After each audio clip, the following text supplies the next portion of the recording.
बिस्मिल्लाहिर्रहमानिर्रहीम। अस्सलाम वालेकुम नाज़रीन कराम, मैं हूं मखदूम शहाबुद्दीन और आप देख रहे हैं मेरा फेसबुक और यूट्यूब चैनल। उम्मीद करता हूं आप सब लोग बखैर आफियत होंगे और जहां भी होंगे अपने अहले खाना समेत खुश भी होंगे और महफूज भी। नाज़रीन कराम, पाकिस्तान की अफवाज के सिपा सालार जनरल कमर जावेद बाजवा, उनके हवाले से बहुत सी चीज़ें गर्दिश कर रही थीं और गुज़श्ता चंद दिनों के अंदर कुछ ऐसी वीडियोस और कुछ ऐसे बयानात सामने आए जिनके बाद ये बात कही जा रही थी कि पाकिस्तान की फ़ौज अमेरिका के आगे लेट गई है, पाकिस्तान की फ़ौज अमेरिका की ग़ुलामी का तौक अपने गले में सजा चुकी है। और इस सारे के सारे मामले पर अब कुछ ऐसी चीज़ें मैंने आपके सामने रखनी है और कुछ ऐसे मामलात आपके सामने रखने हैं कि किस तरह से इमरान खान आज अवाम की अदालत में सुरखरू हुआ है और ऑपोजिशन की जो पूरी की पूरी उनकी एक नैरेटिव की स्ट्रैटेजी थी वो लुट के रह गई है। और जनरल कमर जावेद बाजवा ने अमेरिका की जो क्लास ली है, इस तरह की क्लास शायद इमरान खान ने भी आज तक ना ली हो। कुछ ऐसे तहलका खेज इंकशाफात हैं, कुछ ऐसी वीडियोस मैं आपके सामने चलवाऊंगा और सबूतों के साथ 3-4 क्लिप्स हैं मेरे पास जो कि बड़े एक्सक्लूसिव हैं, जो कि आपके सामने रखने हैं, जिसके बाद पूरा मंजरनामा आपके सामने क्रिस्टल क्लियर हो जाएगा। और पाकिस्तान की मिलिट्री एस्टैब्लिशमेंट इस वक्त अमेरिका को लेकर, यूरोप को लेकर, वेस्ट को लेकर कहां खड़ी है, ये चीज भी बहुत से लोगों को क्लियर हो जाएगी।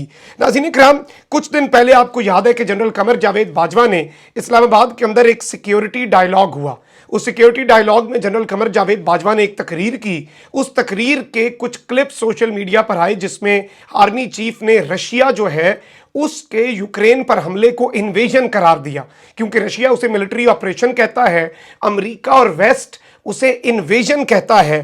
तो उसके बाद नेशनल मीडिया, इंटरनेशनल मीडिया, यहां तक कि बिलखुसूस और जो भारतीय मीडिया है उसने एक पूरा माहौल बना दिया, क्योंकि जनरल बाजवा के हवाले से यह कहा जाने लगा कि जनरल बाजवा और पाकिस्तान की फौज प्रो यूएसए है, general Bajwa pro west policy रखते हैं और पाकिस्तान की पूरी एस्टैब्लिशमेंट जो है उसके बरक्स इमरान खान ने रशिया का दौरा भी किया।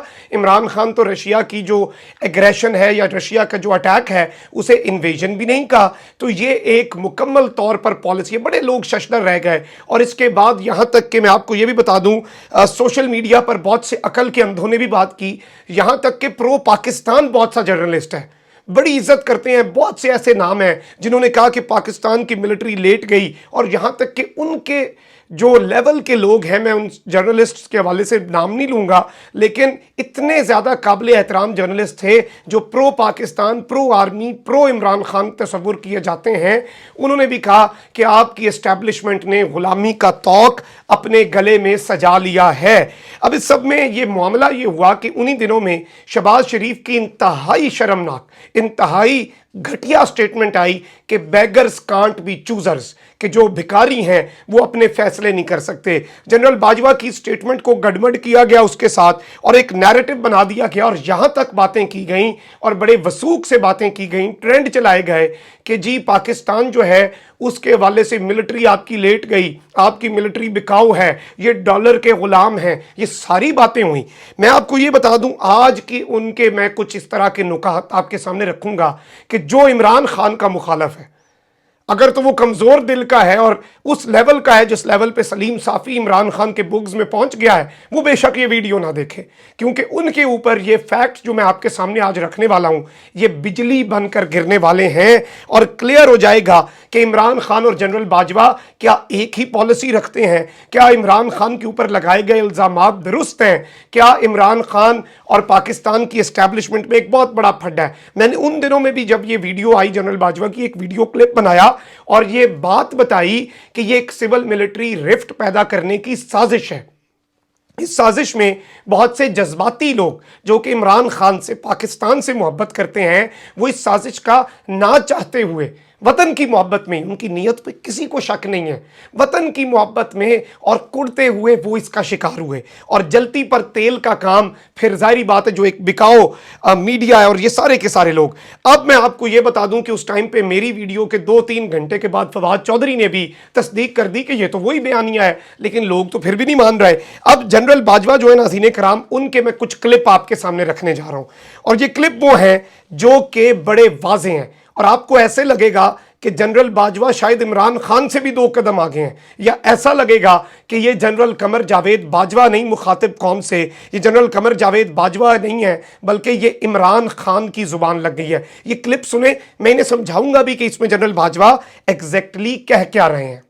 As I said in the speech that we are not looking for camp politics.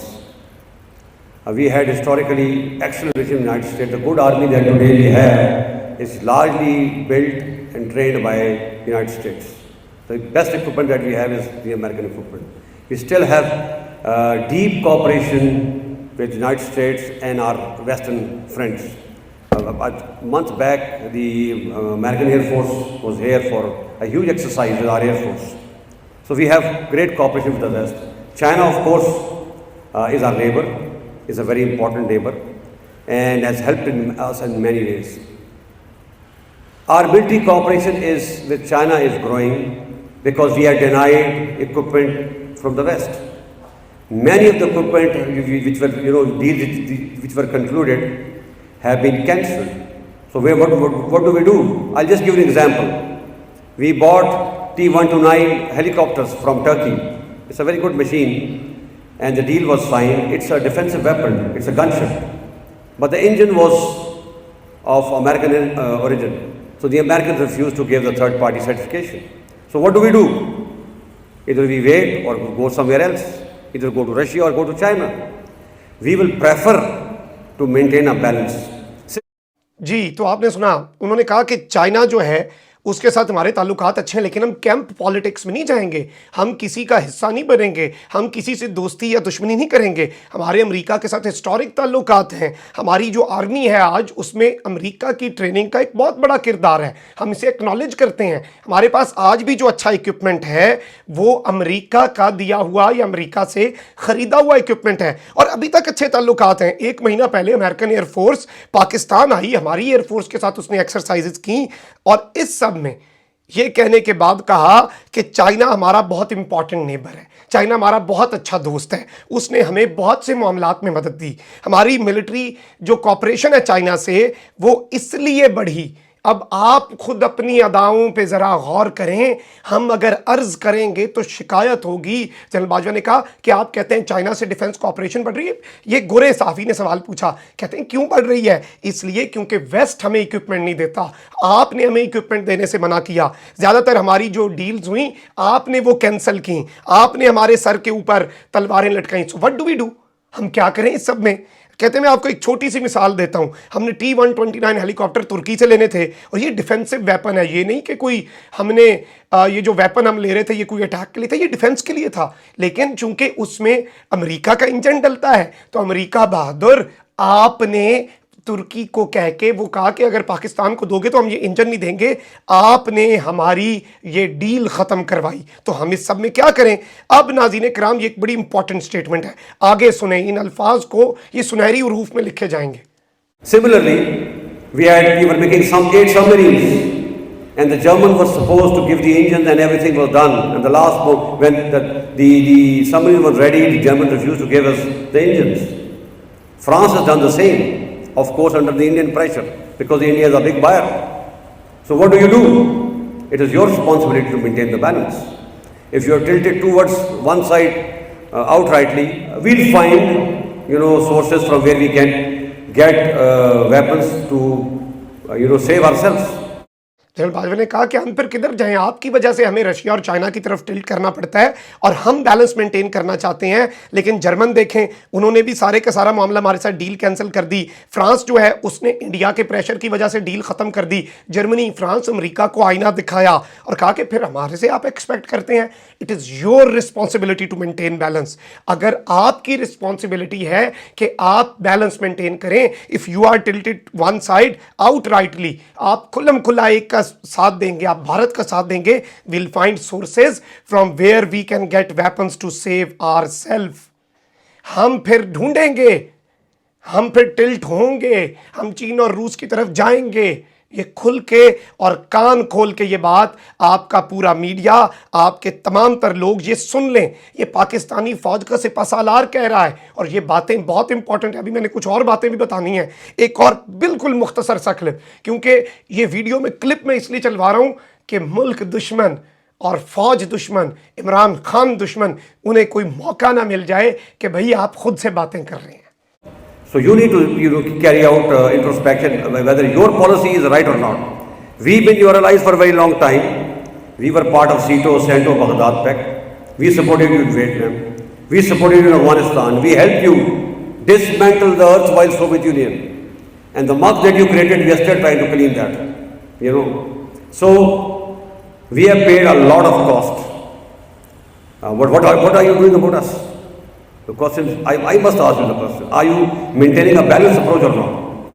ये तो ऐसा करारा थप्पड़ है और इसमें एक अल्फाज पे गौर कीजिएगा। कहते हैं कि तुम्हें अपनी खुद एहतसाबी करनी होगी कि तुम्हारी पॉलिसी ठीक है या गलत है, क्योंकि तुम्हारी पॉलिसी बिल्कुल गलत है। We have been your allies, हम तुम्हारे सीटो, सेंटो, बगदाद पैक्ट का हिस्सा रहे। हमने तुम्हें वियतनाम में मदद की, हमने तुम्हें अफगानिस्तान में मदद की, हमने सोवियत यूनियन को गिराने में मदद की। और सबसे इंपॉर्टेंट पॉइंट्स, एक जुमला, and the muck you created yesterday we are trying to clean that. ये तुमने गंद पैदा करके यहां पर गंद मचा के गए हो, उसे आज के दिन तक पाकिस्तान साफ कर रहा है। So we have paid a cost of life, हमने जिंदगी की कीमत चुकाई है, जिंदगियां दी हैं। What are you doing about us? I must ask you the question, तुम क्या कर रहे हो? मैं तुमसे सवाल पूछता हूं कि तुम बैलेंस कर रहे हो कि नहीं। ये सवाल मुझसे या मेरे मुल्क से ना पूछना कि आप हमसे ये क्वेश्चन क्यों पूछ रहे हैं। और ये जनरल बाजवा ने लिखी हुई बातें नहीं की, ये मौके पे जनरल बाजवा ने उनको मुंह तोड़ जवाब दिया है। तो क्या आप बताएं कि क्या आपकी आर्मी इमरान खान की और स्टेट की पॉलिसी या फिर जो सब ने मिलकर पॉलिसी बनाई उस पर अमल पैरा नहीं हो रही? बिकाऊ मीडिया, टोकरा साफी, ये सारे के सारे अलमबरदार कहते थे कि इमरान खान अपनी मर्जी से रशिया गया। इमरान खान, ये बिलावल, ये सब ये कह रहे हैं। शहबाज ने क्या प्रेस कॉन्फ्रेंस की, बिलावल ने क्या प्रेस कॉन्फ्रेंस की कि इमरान स्टेक होल्डर से मुशावरत नहीं करता, ये तो फौज की पॉलिसी नहीं है, फौज तो इसके ऊपर बड़ा गुस्से है, फौज तो तपी हुई है, ये हो गया, वो हो गया। आज उन सब के मुंह बंद करने के लिए काफी है कि क्या इमरान खान मुशावरत नहीं करता था। और जनरल बाजवा की ये स्टेटमेंट्स इमरान खान को अवाम की अदालत में सुरखरू कर रही हैं। और ऑपोजिशन जो कि ये फॉरेन पॉलिसी के गंद में आने की कोशिश कर रहे थे, उन सब को मुंह की खानी पड़ी। कमेंट सेक्शन में राय का इजहार जरूर करें। अपना बहुत ज्यादा ख्याल रखें। अल्लाह निगहबान। पाकिस्तान जिंदाबाद।